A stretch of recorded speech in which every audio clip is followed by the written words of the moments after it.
Uma brasileira, Noemi Pacheco Dias Gonçalves, fez a sua dissertação de mestrado, habitualmente chamada tese entre nós, para o Departamento de Letras da Pontifícia Universidade Católica do Rio de Janeiro, em 1977, sobre os sítios sitiados, de Luísa Neto Jorge. E escreveu assim: Luísa Neto Jorge é uma poetisa difícil, se entendermos por dificuldade uma leitura que não se apresenta transparente, mas sequer um rigoroso processo de decifração. Diríamos decifração, motivados pela própria noção de poesia que é depreendida da sua obra Os Sítios Sitiados, uma coleção de textos reveladores de uma aguda consciência da linguagem e da construção poética feita através da linguagem. Há um rigor que acompanha o desenvolvimento das composições, promovendo-as a verdadeiras obras arquitetónicas, cujos apeteixos de trabalho, as suas imagens, são o próprio trabalho do texto e retiram a sua pertinência na passagem de um verso a outro.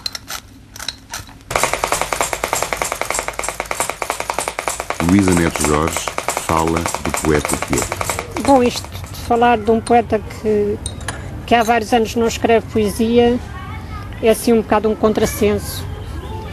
Eu tenho a sensação de que vou falar de uma pessoa que não quer que falem dela. Uma pessoa que negou a si própria e aos outros a sua escrita, ou seja, a sua identidade.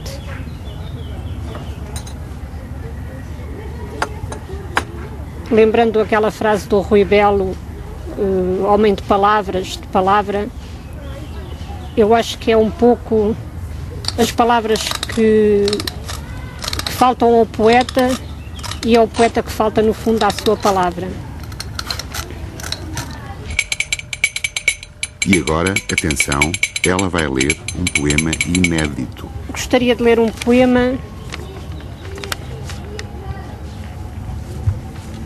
que dá um bocado essa sensação de ruptura que eu sinto.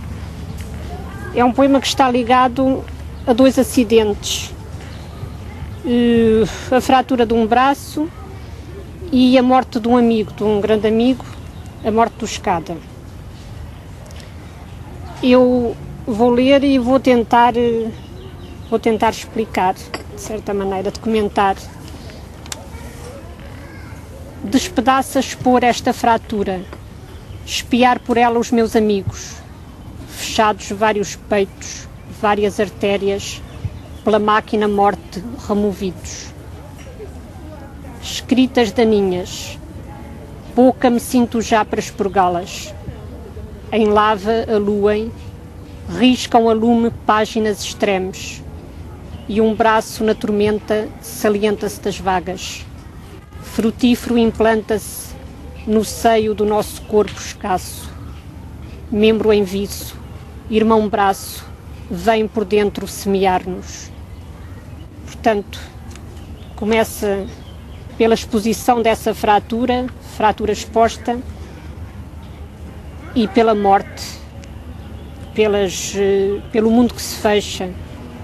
Portanto, fechados vários peitos, várias artérias, pela máquina morte, removidos. E daí passa-se logo a uma escritas daninhas, escritas interiores. Fala-se de lava, de aluição, há como que uma erupção interna, um desmoronamento ao mesmo tempo. E depois surge o braço. E um braço na tormenta salienta-se das vagas. Eu tenho a impressão que esta ideia me foi sugerida por aquela ideia que nos vem da escola, o Camões, não é? O braço do poeta com a obra. Portanto, aqui o braço é já o poema, é a obra, é o poema. E será esse braço que vai frutificar, que se vai implantar no corpo escasso, quer dizer, na aridez, no silêncio, e que vai ser ele. Portanto, no fundo há um apelo, membro em viço, irmão braço, vem por dentro semear-nos. Portanto, ele vai ser a semente, é a seiva que pode dar origem a mais coisas. Algumas dessas coisas poderão ser inconfessáveis, mas por agora Luísa Neto Jorge vai beber café, pôr os óculos e falar um pouco de si.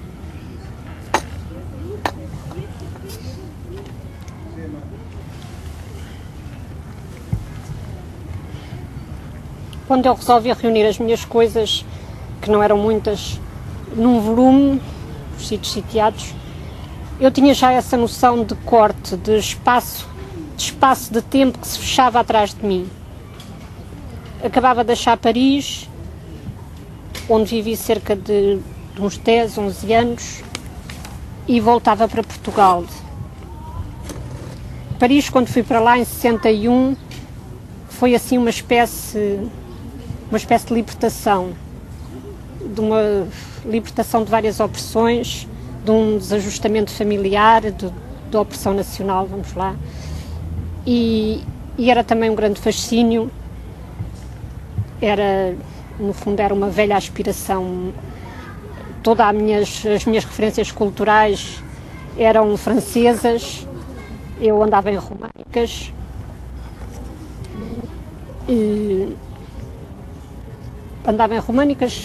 Acabei por não acabar o curso. Casei-me, fui dar aulas para a província, divorciei-me, acabei de dar aulas e fui-me embora para Paris. Tinha 21, 22 anos e era um pouco a aventura, não é? A vida em Paris, vista agora, já com uns anos de distância, eu não sei se isto não será assim um pouco uma nostalgia, já acho que foi um tempo exaltante. Apesar da penúria constante, a penúria económica, acho que foi um tempo exaltante.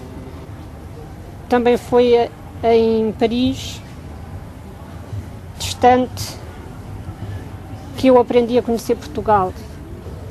Eu acho que quando fui para lá tinha uma grande raiva, uma grande agressividade contra tudo isto, contra tudo aquilo. E foi lá pela distância, pela distanciação, vamos lá, não é? Pela diferença, pela ausência, que eu realmente comecei a conhecer Portugal e a gostar. E acho também porque me sentia liberta e acho que é a única maneira de se gostar das coisas, de se amar as coisas, é sentirmos nós próprios libertos e disponíveis. Havia também por lá, havia toda aquela gente por lá andava, os portugueses, claro, eram os pintores, os cineastas, eram os primeiros bolseiros da Gulbenkian e depois todas aquelas levas de exilados políticos e, portanto, o convívio com essa gente também foi muito bom. A minha colaboração com os pintores foi o Pomar, o primeiro a sugerir-me a ideia de fazer um livro comigo. Eu fazia o poema e ele ilustrava, ele fazia os desenhos. Nessa altura não tinha o poema, acabou por não, depois quando tinha ele já não podia, enfim, acabei por fazer o livro com o Jorge Martins. O Jorge criou uma estrutura à volta do ciclópico ato.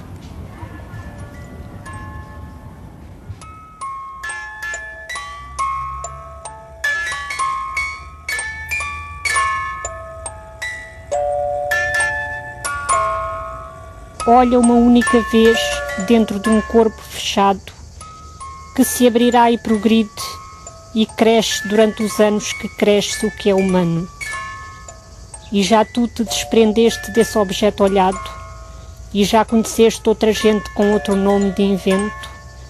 Ainda o que fixaste te prende no posto antigo, prendendo a força do olhar, o sentido que lhe deste na única vez que viste e o sentido que lhe é próprio, o poder de encantação que se escapou dos olhos se muito alerta viste.